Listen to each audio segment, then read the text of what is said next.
जय श्री कृष्ण। उद्धव गीता भगवान श्री कृष्ण द्वारा दी गई शिक्षाओं का संग्रह है।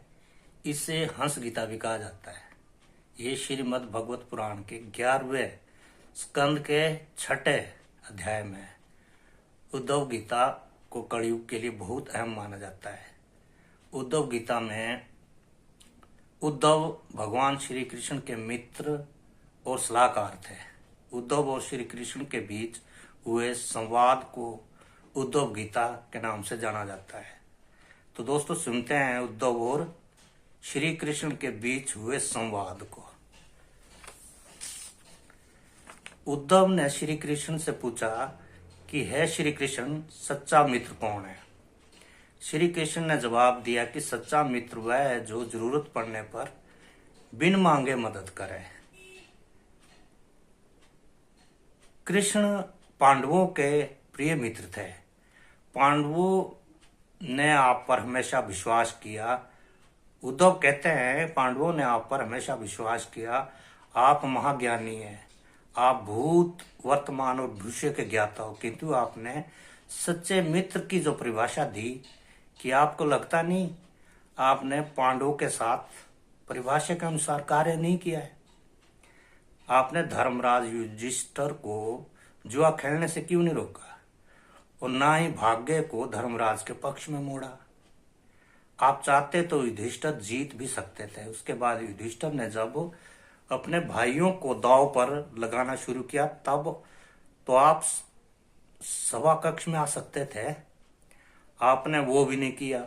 उसके बाद जब दुर्योधन ने पांडवों को सदैव अच्छी किस्मत वाला बताते हुए द्रौपदी को दांव पर लगाने को प्रेरित किया और जीतने पर सब कुछ वापस करने का लालच दिया, तब तो आप हस्तक्षेप कर सकते थे। अपनी दिव्य शक्ति के द्वारा आप ये खेल धर्मराज के पक्ष में मोड़ देते, परंतु आपने तब हस्तक्षेप नहीं किया। जब द्रौपदी को नग्न किया जा रहा था, आपने तब दावा किया कि मैं द्रौपदी की लाज बचाऊंगा। कृष्ण ने किस तरह की लीला है? आपने संकट के समय मदद नहीं की। क्या यही धर्म है? अब भगवान श्री कृष्ण हंसते हुए बोलते कि है उद्धव, सृष्टि का नियम है कि विवेकवान ही जीतता है। उस समय दुर्योधन के पास विवेक था और युधिष्ठिर के पास नहीं था, जिस कारण युधिष्ठिर पराजित हुए। श्री कृष्ण बोले, दुर्योधन के पास जुआ खेलने के लिए धन तो बहुत था, परंतु उसे 500 का खेल खेलना नहीं आता था, इसलिए उसने अपने मामा शकुनी को युद्ध क्रीड़ा के लिए प्रयोग किया। यही विवेक है। धर्मराज भी इस प्रकार सोच सकते थे और अपने भाइयों से विचार विमर्श कर सकते थे कि मैं उनकी तरफ से खेलूं। जरा सोच कर देखो, यदि मैं और शकुनी खेलते तो कौन जीतता? पासे के अंक उसके अनुसार आते या मेरे अनुसार आते? चलो इस बात को जाने दो। उन्होंने मुझे खेल में शामिल नहीं किया। उन्होंने विवेक शून्यता की वजह से एक और बड़ी गलती की। उन्होंने मुझसे प्रार्थना की थी कि जब तक हम ना बुलाए आप सभा कक्ष में ना आए, क्योंकि वो अपने दुर्भाग्य का खेल मुझसे छुप कर खेलना चाहते थे। वो चाहते थे कि मुझे ये पता ना चले कि वे जुआ खेल रहे हैं। इसलिए उन्होंने मुझे प्रार्थना में बांध दिया। मुझे सभा कक्ष में जाने की अनुमति नहीं थी।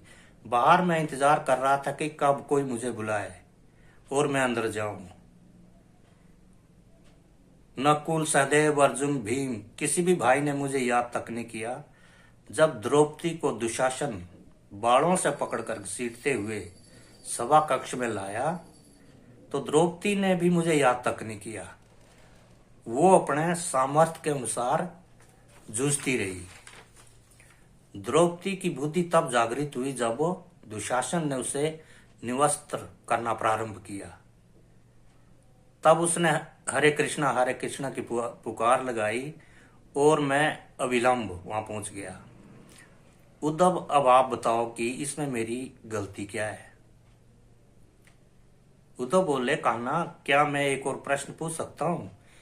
इसका मतलब जब आपको याद किया जाए तो आप तभी आओगे।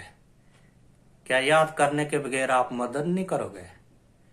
कृष्ण मुस्कुराए और बोले, उद्धम, इस सृष्टि में हर एक जीव का जीवन उसके कर्मों के अनुसार आधारित है। ना ही मैं इसे चलाता हूं, ना ही इसमें हस्तक्षेप करता हूं। मैं केवल एक साक्षी हूं। मैं सदैव तुम्हारे इर्द गिर्द जो हो रहा है उसे देखता हूं। तो बोले, बहुत अच्छा कृष्ण, आप हमारे इर्द गिर्द रहकर जो हम पाप कर रहे हैं उसे देखते रहेंगे। ये क्या बात हुई? श्री कृष्ण हंसकर बोले, जब तुम हमेशा ये सोचोगे कि मैं हमेशा तुम्हारे इर्द गिर्द हूं तो सोचो, क्या तुम गलत कर पाओगे? जब तुम ये सोचते हो कि मैं तुम्हारे अंग संग नहीं हूं, कुछ भी मुझसे छुप कर करने लग जाते, यदि उस डर मुझसे छुप कर जुआ ना खेलता तो क्रीड़ा का रिजल्ट कुछ और ही होता। इसका भावार्थ है कि हम उस ईश्वर को भुलाकर दुनियादारी में संलिप्त हो जाते हैं, तो यही हमारे दुखों का कारण है। जय श्री कृष्ण।